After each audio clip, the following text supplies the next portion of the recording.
പോങ്ങൻ കൊങ്ങിയാണോ സംഘിയാണോ?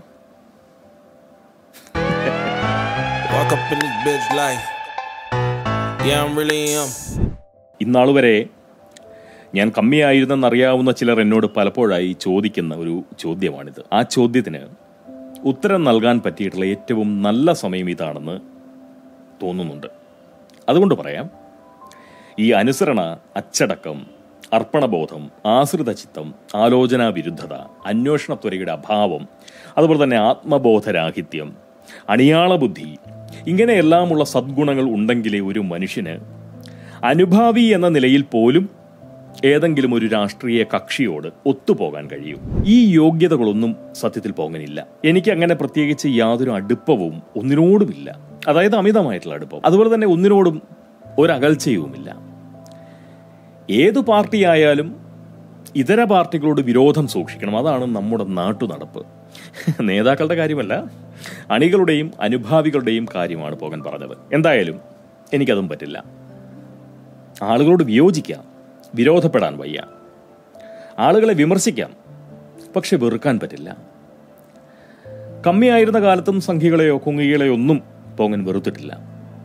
ഒരുപക്ഷെ വളരെ രൂക്ഷമായിട്ടുള്ള ഭാഷയിൽ അവരെ വിമർശിക്കുകയും അവരോട് വിയോജിപ്പറിയിക്കുകയും ഒക്കെ ചെയ്യാറുണ്ട് എന്നുള്ളതല്ലാതെ അവരോട് വിരോധമോ വെറുപ്പോ ഒന്നും ഞാൻ വെച്ച് പുലർത്തിയിട്ടില്ല. അതുകൊണ്ട് തന്നെ ഈ കൂട്ടത്തിൽപ്പെട്ടവരിൽ നിന്ന് തന്നെയാണ് പലപ്പോഴും ഞാൻ ചീത്ത കേട്ടിട്ടുള്ളത്. സംഘി എന്ന വിളിക്ക് 1.5 പതിറ്റാണ്ട് മുന്നേ ഇരപ്പെട്ടു തുടങ്ങിയവനാണ് പോകൻ. അന്ന് സംഘിപാളയത്തിൽ ഇന്നത്തെ പോലെ വലിയ ഗ്ലാമർ താരങ്ങളൊന്നും ഉണ്ടായിരുന്നില്ല. ആ നിലയ്ക്ക് നോക്കിയാൽ നമ്മുടെ ഈ ഉണ്ണി മുകുന്ദനൊക്കെ പോങ്ങനേക്കാൾ ഒരുപാട് ജൂനിയർ ആയിട്ട് വരും. അല്ലെങ്കിൽ സംഘികളാൽ ഇന്ന് ആഘോഷിക്കപ്പെടുന്ന പലർക്കും അന്ന് സംഘി എന്ന വിളി അത് കേൾക്കാൻ ഒട്ടും തന്നെ താല്പര്യമുണ്ടായിരുന്നില്ല. നല്ല പ്രയാസമായിരുന്നു. അതുപോലെ ഞാൻ ഈ കേൾക്കുന്നതും വായിക്കുന്നതുമൊക്കെ അതേപടി വിഴുങ്ങുന്ന ഒരു സ്വഭാവക്കാരനല്ല. നല്ല മൂത്ത കമ്മിയായിരിക്കുമ്പോൾ ആചാരപാലനം പോലെ ദേശാഭിമാനി വായിക്കാറുണ്ട്. ഇതിലപ്പടി നുണയാണല്ലോ. വായിക്കുമ്പോഴൊക്കെ പോങ്ങൻ അങ്ങനെ ഉറക്കെ അഭിപ്രായപ്പെടും. അത് കേൾക്കുന്ന കമ്മികളും എന്നെ സംഘിയെന്ന് വിളിച്ചു. ഒരാൾ സത്യം പറയുമ്പോഴാണോ സംഘിയാവുന്നത്? ആ സംശയം ഉച്ചത്തിൽ സംഭവിച്ചപ്പോൾ കമ്മികൾ എന്നെ ചാണകത്തലയാന്ന് ഡോസ് കൂട്ടി വിളിച്ചു. സത്യത്തിൽ ദേശാഭിമാനി എന്ന പേര് തന്നെ വലിയൊരു നുണയല്ലേ? ഈ ദേശത്തെ ഓർത്ത് അഭിമാനിക്കുന്നവരോ ദേശത്തിന്റെ അഭിമാനം ഉയർത്തുന്നവരോ അല്ലല്ലോ കമ്മികൾ. ദേശത്തെ അപമാനിക്കുന്ന ദേശവിരുദ്ധരുടെ വിശുദ്ധ ദിനപത്രത്തിന് ദേശാഭിമാനി എന്ന് പേര് നൽകുന്നത് തന്നെ വലിയൊരു നുണയല്ലേ? അന്നും ഇന്നും എന്റെ ചിന്ത ഇതാണ്. ഇങ്ങനെ ചിന്തിക്കുന്ന ഒരാൾക്ക് എങ്ങനെ ഒരു കൂട്ടത്തിനൊപ്പം പോകാൻ കഴിയും? സത്യം പറഞ്ഞാൽ ഈ മഹാഭാരതത്തോട് പോങ്ങൻ വച്ച് പുലർത്തുന്ന കൂറിനും ആത്മാർത്ഥതയ്ക്കും പിന്നിൽ പ്രവർത്തിക്കുന്നത് എന്റെ സംഘിബുദ്ധിയല്ല, തീർച്ചയായും എന്റെ സ്വാർത്ഥ ബുദ്ധിയാണ്. എനിക്ക് സ്വതന്ത്രനായി നടക്കാൻ കഴിയുന്ന ഭൂപ്രദേശത്തിന്റെ പേരാണ് ഭാരതം. ഈ ഭൂമികയുടെ അതിരിനപ്പുറത്തേക്ക് ശരീരസമേതം എനിക്ക് പോകാൻ കഴിയില്ല. പോകണമെങ്കിൽ അപേക്ഷ സമർപ്പിച്ച് അനുമതി യാചിച്ച് ഞാൻ കാത്തിരിക്കണം. കാര്യകാരണ സഹിതം ബോധിപ്പിക്കണം. ഈ മഹാരാജ്യത്തിൽ ഞാൻ വളരെ സ്വതന്ത്രനാണ്. അതുപോലെ തന്നെ മതസ്ഥനാകാതെ മനുഷ്യനാകാൻ എനിക്ക് കഴിഞ്ഞതും ഈ രാജ്യത്ത് ജനിച്ചതുകൊണ്ടാണ്. മുസൽമാന്മാർ എത്രത്തോളം മതശാസനകളെ മാനിച്ചാണ് ജീവിക്കുന്നതെന്ന് കണ്ടറിയുന്ന ഒരാളാണ് പോങ്ങൻ. മുസ്ലിം നാമധാരികളായിട്ടുള്ള ഇഷ്ടം പോലെ സ്നേഹിതർ പോങ്ങനുണ്ട്. നിസ്കാരവും നോമ്പും മുടക്കാതെ, വെള്ളിയാഴ്ചകളിൽ മുടങ്ങാതെ പള്ളിയിൽ പോയി, പരസ്പരം മതാഭിവാദ്യങ്ങൾ കൃത്യമായി കൈമാറി വിശ്വാസപുരസരം മതജീവിതം നയിക്കാൻ നിർബന്ധിതരാകുന്നവരാണവർ. അവരതിൽ സന്തോഷിക്കുന്ന കാലത്തോളം എനിക്കും അതിനോട് യോജിപ്പും സന്തോഷവും ഒക്കെ ഉള്ളൂ. അതേപോലെ നാട്ടിലായിരുന്നപ്പോൾ ക്രൈസ്തവ സ്നേഹിതർക്കൊപ്പമാണ് പോകാൻ കഴിഞ്ഞത്, അല്ലെങ്കിൽ വളർന്നത്. വേദപാഠം പഠിച്ചും ഞായറാഴ്ചകളിൽ പള്ളിയിൽ പോയും കുമ്പസാരിച്ചും എന്നും കുടുംബവുമായി പ്രാർത്ഥന ചൊല്ലിയുമൊക്കെയാണ് അവരും കഴിഞ്ഞത്. പോങ്ങന് മാത്രം ഇതിന്റെ ഒന്നും ആവശ്യം വന്നില്ല. ക്ഷേത്രത്തിൽ പോകണമെന്ന യാതൊരു നിർബന്ധവുമില്ല. മതം പഠിക്കേണ്ട ആവശ്യം വന്നില്ല.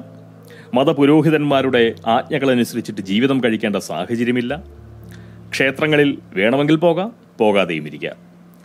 പ്രാർത്ഥിക്കാനാണെങ്കിൽ എമ്പടി ദൈവങ്ങൾ.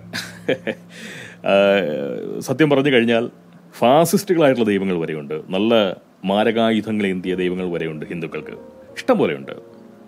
അതുപോലെ തന്നെ എലിയെയും പാമ്പിനെയും എന്ന് വേണ്ട സകലമാന ജീവികളെയും ആരാധിക്കാം. കാറ്റിനെയും മഴയെയും ഇടിയെയും ഒക്കെ പൂജിക്കാം. ആവശ്യമുള്ള പക്ഷം സ്വയം ദൈവമാകാം. അങ്ങനെ എന്തുമാകാം. എൻ്റെ ആത്മമിത്രമായിട്ടുള്ള കൊച്ചു എന്ന് ഞാൻ വിളിക്കുന്ന ബിലാൽ അബ്ദുള്ളയ്ക്കൊക്കെ അവൻ്റെ മതത്തിൽപ്പെട്ടവരോട് ഞാൻ ദൈവമാണ് എന്ന് പറഞ്ഞു കഴിഞ്ഞാൽ തീർച്ചയായിട്ടും അവനെ കല്ലെറിഞ്ഞു കൊല്ലും. പോങ്ങന് പക്ഷേ ദൈവവുമാവാം. അതാണ് ഇതിൻ്റെ സാധ്യത. എന്തെങ്കിലും ആവട്ടെ. എന്തായാലും എനിക്ക് ഒരാളെയും ഒന്നും ബോധിപ്പിക്കേണ്ട കാര്യമില്ല. ഈ മഹാരാജ്യത്തിൻ്റെ നിയമങ്ങൾ മാത്രം അനുസരിച്ചാൽ മതി. സാമൂഹ്യ ജീവി എന്ന നിലയിൽ അതെൻ്റെ കടമയുമാണ്. വളരെ സന്തോഷത്തോടു കൂടി ഞാനത് ചെയ്യുന്നുമുണ്ട്. അതുകൊണ്ട് എനിക്ക് സ്വാതന്ത്ര്യം തന്ന ഈ രാജ്യത്തെയും എന്നെ സ്വതന്ത്രനായി നിലനിർത്തുന്ന ഹൈന്ദവതയെയും തീർച്ചയായിട്ടും ഞാൻ ബഹുമാനിക്കുന്നുണ്ട്. മതേതരമായിട്ടുള്ള മാനവിക ബോധം ഈ രാജ്യത്തിൻ്റെ സ്വഭാവമാകുന്നത് കമ്മികളും സുടുക്കളും ഇവിടെ ഉള്ളതുകൊണ്ടല്ല. ഹൈന്ദവ ബുദ്ധിയുള്ള മനുഷ്യർ ഇവിടെ ഭൂരിപക്ഷമാകുന്നു എന്നതുകൊണ്ട് തന്നെയാണ് അത് സാധ്യമാകുന്നത്. മതേതരത്വം പോട്ടെ, സമാധാന മതസ്ഥർ ഭൂരിപക്ഷമാകുന്ന ഏത് രാജ്യത്തുണ്ട് ജനാധിപത്യം? ഏത് രാജ്യത്തുണ്ട് ജനാധിപത്യം? ഒരു വീഡിയോ പോകണമെന്ന് കാണിക്കും. വളരെ പണ്ടത്തെയാണ്, ഏഷ്യാനെറ്റിൽ സംഭവിച്ചതാണെന്ന് തോന്നുന്നു. ഒന്ന് കേട്ടു നോക്കൂ. ഇന്ത്യ രാജ്യം ഇന്ത്യക്കാരുടേതാണ്. അത് ഹിന്ദുവിൻ്റെതല്ല, മുസ്ലിമിൻ്റെതല്ല, ക്രിസ്ത്യാനിയുടേതല്ല, മനുഷ്യരുടേതാണ്. സൗദി അറേബ്യ ആണെങ്കിൽ മുസ്ലിങ്ങളുടെ രാഷ്ട്രമാണ്. സൗദി അറേബ്യ മുസ്ലിംകളായ മനുഷ്യരുടേതാണ്. രാഷ്ട്രം, അവിടുത്തെ ഭരണം അതാണ്. ഇവിടെ ഹിന്ദു രാഷ്ട്രമല്ല. ആദ്യം അത് പൊളിക്കണം. ഇതുപോലെ മതവസ്ത്രത്തിലിടുന്ന മതേതരത്വവും മാനവികതയും ഒക്കെ പ്രസംഗിക്കുന്ന കൗശലബുദ്ധരെ അംഗീകരിക്കാൻ പക്ഷേ പോങ്ങൻ സൗകര്യമില്ല, ഒട്ടും തന്നെ സൗകര്യമില്ല. അതുകൊണ്ട് പോങ്ങൻ സംഖ്യയാകുന്നുവെങ്കിൽ അങ്ങോട്ട് ആയിക്കോട്ടെ.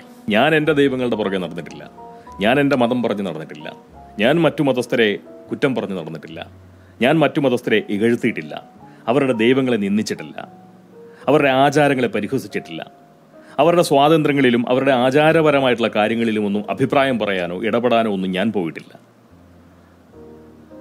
എന്നിട്ട് ഞാൻ വർഗീയവാദിയാവുന്നു. അതെൻ്റെ കുഴപ്പമല്ല, അങ്ങനെ ആരോപിക്കുന്നവരുടെ കുഴപ്പമാണ്. പിന്നെ കൊങ്ങികളുടെ കാര്യം, അവരോട് യാതൊരു വിരോധവും പോകാനില്ല, സ്നേഹവുമുണ്ട്. കോൺഗ്രസ് മുക്ത ഭാരതം സ്വപ്നം കാണാനുമില്ല. എനിക്ക് ധാരാളം കോൺഗ്രസ് സുഹൃത്തുക്കളുണ്ട്. അവരോളം സഹിഷ്ണുതയുള്ള ഒരു കൂട്ടർ അധികവുമില്ല. അതാണ് അനുഭവം. എങ്കിലും പൗരത്വ ഭേദഗതി ബില്ലിനെ എതിർക്കുമെന്ന് പറയുന്ന കോൺഗ്രസിനോട് ശക്തമായിട്ടുള്ള വിയോജിപ്പ് പോകാനുണ്ട്. CPM കേരളത്തിൽ പ്രയോഗിക്കുന്ന പ്രീണന തന്ത്രം ഇന്ത്യ ഒട്ടാകെ ഒരു അടവു നയമായി കൊണ്ടു നടക്കുന്ന രാഹുൽ ഗാന്ധിയുടെ വിവരദോഷത്തോട് അമർഷവുമുണ്ട്. അതുകൊണ്ട് തന്നെ കേന്ദ്രം ഭരിക്കാനുള്ള രാഷ്ട്രീയ പാകത നിലവിൽ അവർക്കുണ്ടെന്ന് ഇപ്പോൾ അങ്ങനെ കരുതുന്നില്ല. എന്നാൽ സംസ്ഥാനത്ത് കോൺഗ്രസ് തീർച്ചയായിട്ടും ശക്തമാവണം. കേരളത്തിൽ കോൺഗ്രസും കേന്ദ്രത്തിൽ BJPയും ഭരിക്കണം. കേരളത്തിൽ ഉറപ്പായും BJPയും കേന്ദ്രത്തിൽ കോൺഗ്രസും മുഖ്യ പ്രതിപക്ഷമാകണം. കേരളത്തിൽ കോൺഗ്രസ് തകർന്നാൽ ഈ മുസ്ലിം ലീഗ് ഇടതുപക്ഷത്തിനൊപ്പം ചേരും. ഗുണ്ട് പെട്രോളിൽ കിടക്കുന്നതാണോ പച്ചവെള്ളത്തിൽ കിടക്കുന്നതാണോ സുരക്ഷിതം? ഏത് കിട്ടിയോ? അതുകൊണ്ട് കേരളത്തിൽ കോൺഗ്രസ് ഒരിക്കലും തകരരുത്, ശക്തിപ്പെടണം. കേരളം കോൺഗ്രസ് ഭരിക്കണം, കേന്ദ്ര BJPയും. ഈ പറഞ്ഞപ്പോൾ എനിക്കും ഒരു സംശയം. സത്യത്തിൽ ഈ പോങ്ങൻ കൊങ്ങിയാണോ അതോ സംഖ്യയാണോ? എന്തായാലും പൊതുവായിട്ടുള്ള ഒരു ധാരണയിൽ എത്താൻ വേണ്ടി നമുക്കൊരു കാര്യം ചെയ്യാം. പോങ്ങനൊരു ഹൈബ്രിഡ് ഇനമാണെന്ന് നമുക്ക് അങ്ങോട്ട് ഉറപ്പിക്കാം. കോൺഗ്രസ് മുക്ത ഭാരതം സ്വപ്നം കാണാത്ത, ഹൈന്ദവതയാണ് യഥാർത്ഥ മാനവികതയെന്ന് വിശ്വസിക്കുന്ന, തീർത്തും ഗാന്ധിയനായിട്ടുള്ള ഒന്നാന്തരം ഒരു ദേശീയവാദിയാണ് പോങ്ങൻ. ചുരുക്കി പറഞ്ഞാൽ രസ്യനൊരു ഹൈബ്രിഡ്, ഒന്നാന്തരം കൊങ്ങി സംഘി. അതായത് കേരളത്തിൽ കൊങ്ങി, കേന്ദ്രത്തിൽ സംഘി. ഒറ്റ വാക്കിൽ പറഞ്ഞാൽ വെറും പോങ്ങൻ.